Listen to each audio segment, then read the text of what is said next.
Entre les confinements et de nombreux commerces à l'arrêt, la pandémie de coronavirus a fait plonger dans le rouge les économies américaines et européennes.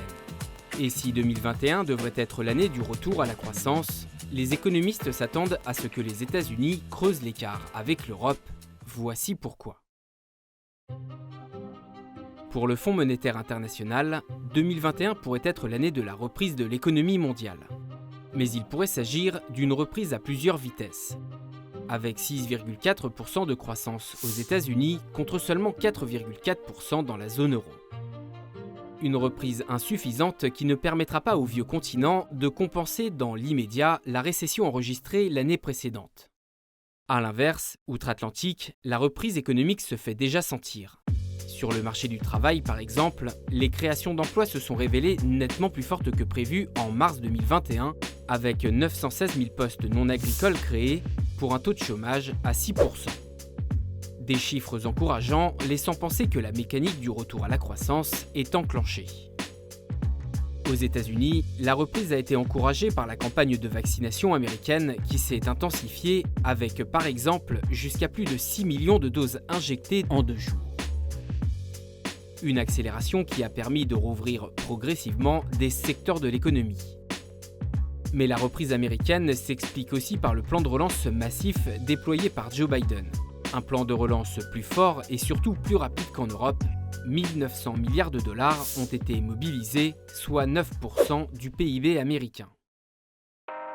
Si une grande partie de cette somme consiste en des dépenses sociales qui existent déjà d'ordinaire en Europe, avec des transferts vers les services publics ou les secteurs privés en difficulté, la moitié du plan américain vise directement à faire décoller la demande via des mesures de soutien à la consommation des ménages, avec des chèques pouvant aller jusqu'à 1 400 dollars par personne sous condition de revenus, des crédits d'impôt ou encore des compléments d'indemnisation pour les chômeurs sur une période donnée.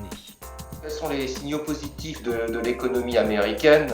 Les premiers, c'est évidemment la décongestion progressive des mouvements, la reprise de la consommation qui est très liée à l'accélération de la campagne vaccinale.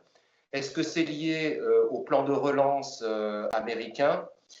En partie, puisque on sait maintenant qu'une partie de la consommation des Américains qui repart très fort, hein, les derniers chiffres de vente au détail ont été vraiment très solides, est en partie liée à la distribution des fameux chèques proposés par Joe Biden, qui vont jusqu'à 1 400 dollars par membre de chaque famille américaine. Enfin, c'est très largement couvert.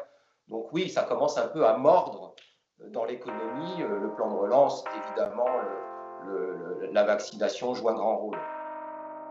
Et l'ampleur pourrait être encore plus importante si l'administration Biden parvenait, comme elle le souhaite, à mettre en place un vaste plan de 2 000 milliards de dollars pour la rénovation des infrastructures, un plan de relance à plus long terme puisque les dépenses seront lissées sur 8 années afin de financer la modernisation dans les transports avec la rénovation de milliers de routes, de ponts ou encore l'électrification du parc automobile, mais aussi la modernisation des logements et des réseaux, notamment électriques, et enfin un volet pour financer la recherche et développement dans des secteurs clés, les composants et les semi-conducteurs par exemple.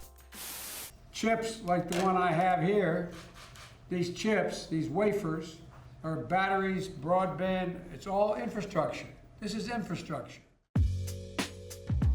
En Europe, les États ont pris des mesures nationales de soutien à l'économie et un vaste plan de relance au niveau européen a été adopté à l'été 2020, pour lequel plus de 750 milliards d'euros de dettes doivent être levés sur les marchés. Une mesure historique car la dette sera commune au pays.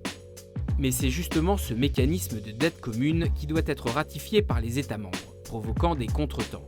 En Allemagne, par exemple, alors que le Parlement avait donné son feu vert, la Cour constitutionnelle du pays l'a suspendu en mars, le temps d'examiner un recours.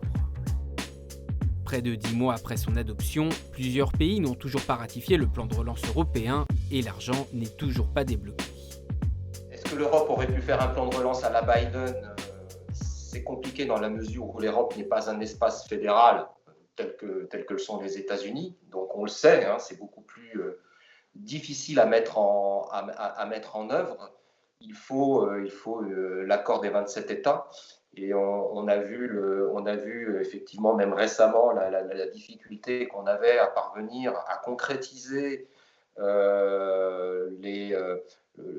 un plan budgétaire qui était quand même déjà conséquent à l'échelle européenne, hein, mais évidemment, dans un espace fédéral qui n'est pas aussi intégré que les États-Unis, c'est plus difficile. Malgré tout, il faut quand même rappeler qu'à l'occasion de cette crise, des progrès ont été accomplis par l'Europe, hein, tout à fait significatifs et importants.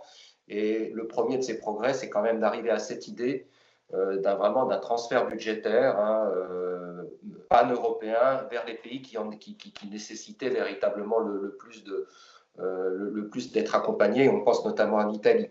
Donc voilà, il ne faut jamais oublier que l'Europe parle de beaucoup plus loin que les États-Unis en termes d'intégration, hein, que c'est plus compliqué à mettre en place et qu'à son échelle et à l'occasion de cette crise, des progrès quand même très significatifs ont été accomplis.